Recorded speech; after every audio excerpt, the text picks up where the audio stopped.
Most people think the Titanic lies at the coldest, loneliest depth humans have ever reached. But what if I told you that's only the shallow end, that the real graveyard of secrets begins much deeper? Imagine drifting past that famous wreck, the steel fading into black, and knowing that 12,000 feet below rests something far more dangerous. What waits there isn't a passenger liner, it's a nuclear submarine. A machine that imploded instantly under pressure no diver could survive. And to understand why that matters, we first need to talk about why the Titanic's depth became the benchmark in the first place. People often hold up the Titanic as the ultimate symbol of ocean depth. Its resting place lies in darkness, nearly 2.5 miles under. That number sounds absolute, like the sea was announcing its limit. But that famous wreck is only the threshold to something far deeper. Titanic feels like the bottom because cameras fixed it into our memory. Its story told in films, models, and textbooks. Familiarity gives a strange sense of comfort. That comfort fades the moment you picture what lies below. Now imagine yourself in a small submersible, lights cutting across a haze of cold silt. You float past the Titanic's broken bow, its steel ribs strewn across the seabed like a half-remembered photograph. That view, iconic and mapped, eventually disappears behind you. The outlines dissolve, and light reaches only emptiness. Continue down and down. The deeper you fall, the heavier the water presses in. Tons per square inch, unseen but relentless. It becomes a stairwell without a railing, every step darker, every step more dangerous.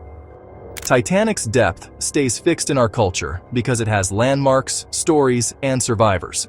Remove those stories and you're drifting blind in a black expanse. It's like falling off a roof, terrifying enough. But double the fall, into a void with no bottom in sight, and you begin to sense where this is leading. Past Titanic's grave is not emptiness. It's another world, hidden and hostile. And down there, resting another 12,000 feet lower, a drop greater than the original descent, lies a wreck no one built for leisure.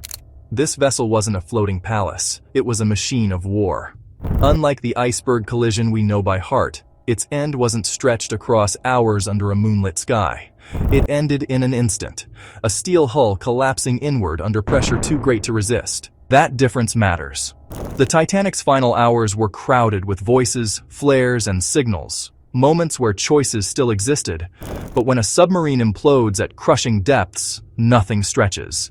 There's no warning, no last note played, no lifeboat lowered, just a blink of force and silence that leaves no trace of struggle. The thought that such engineering, built for endurance, could vanish faster than an eye blink pushes you past familiar tragedy into something altogether more haunting. So when people point to Titanic as the deepest tomb, they miss the larger truth. That wreck is only a marker, a signpost telling us where the known world of maritime disaster ends. Beyond it, wait machines stripped apart by the abyss, unseen by cameras and untouched by memory.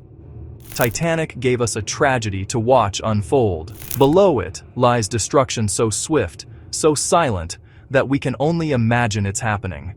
And as you keep that image in your mind, the wreck you know giving way to crushing darkness, the question becomes clear. What happens when steel itself turns to dust under the ocean's grip? Imagine a vessel not tearing open after hitting ice, not breaking apart slowly like a liner, but being crushed from the outside in, suddenly, violently, and without sound. That's what happens when a nuclear submarine fails at depth. There is no drifting downward, no gradual end. The collapse comes in milliseconds, the steel folding inward under pressure so massive the human brain can't register it before everything is gone. Ironically, these submarines were built to survive those very pressures. Forged during the Cold War, they carried double-layered hulls, resistant metals, and systems made to endure conditions that would destroy almost anything else. They were crafted as predators of the deep. Machines that could disappear for months, listening, carrying weapons, evading detection. On paper, their toughness was unmatched, which is what makes the reality so chilling. If vessels designed for survival implode so instantly, what chance does anything else have that ventures into the same dark realm? To picture the physics of it, you can use something simple. Take a soda can in your hand. You squeeze, it resists for a while, and then suddenly it pops with a sharp buckle. Replace your hand with 10,000 pounds per square inch pressing on every surface.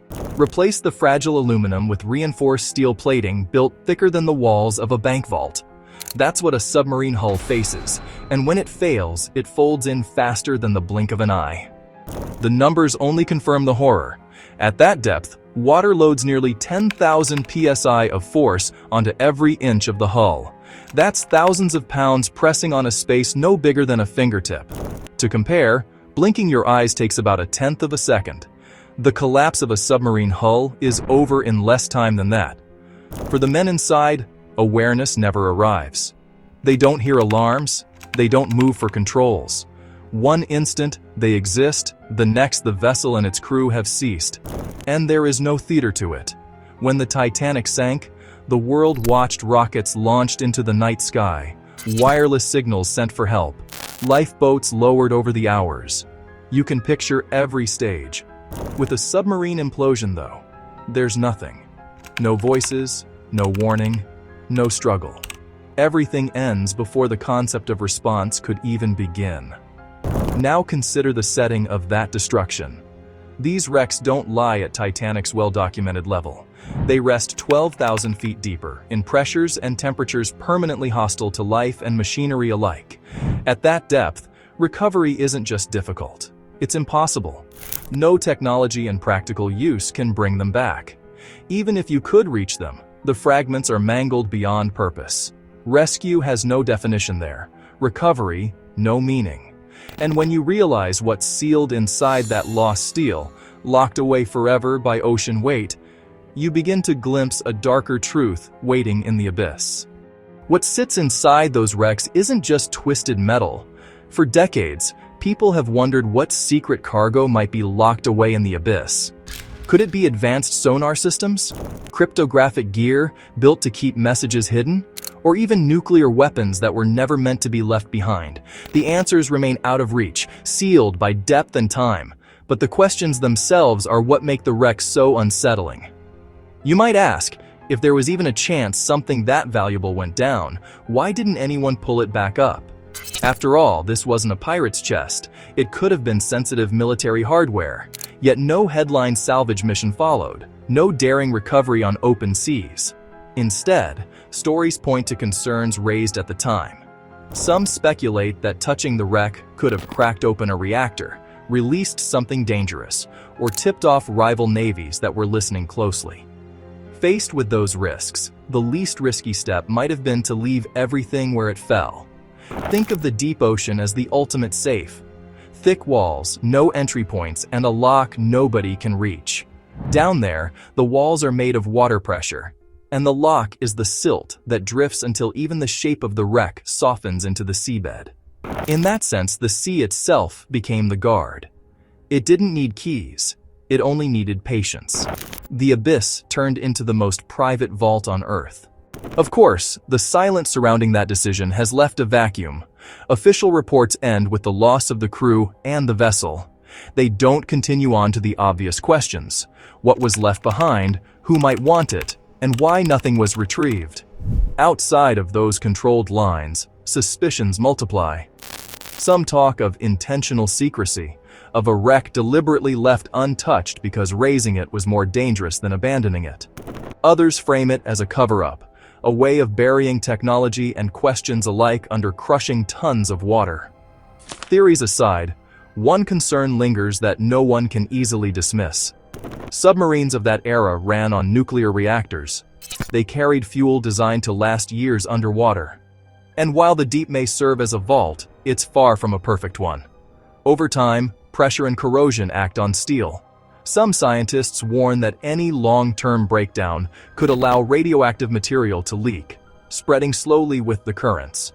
It's not guaranteed, but it's possible, and that possibility alone is enough to give the site an eerie undertone. So the question of what the abyss is holding divides opinion. Is it just a grave, sealed off in silence? Or is it a time bomb whose alarms we cannot hear from the surface? The fact remains, we may never know for sure. What we do know is that these wrecks redefine what a graveyard can look like, where the markers are pressure, secrecy, and fear. And that shift in perspective sets the stage for the bigger realization about what the deep ocean truly is. The deepest places on Earth aren't blank spaces. They hold wrecks swallowed by pressure and shadows, each one a reminder of how far human ambition has tried to push. The Titanic gave us a story of hubris and survival, a disaster stretched across hours, its details recorded and remembered. The submarines sunk far below tell something else entirely. These aren't tales broadcast to the world. They are endings hidden in silence, with wrecks sealed shut by forces strong enough to erase every trace. So what should be done? Leave them undisturbed or try to uncover what they're guarding? Write your answer in the comments.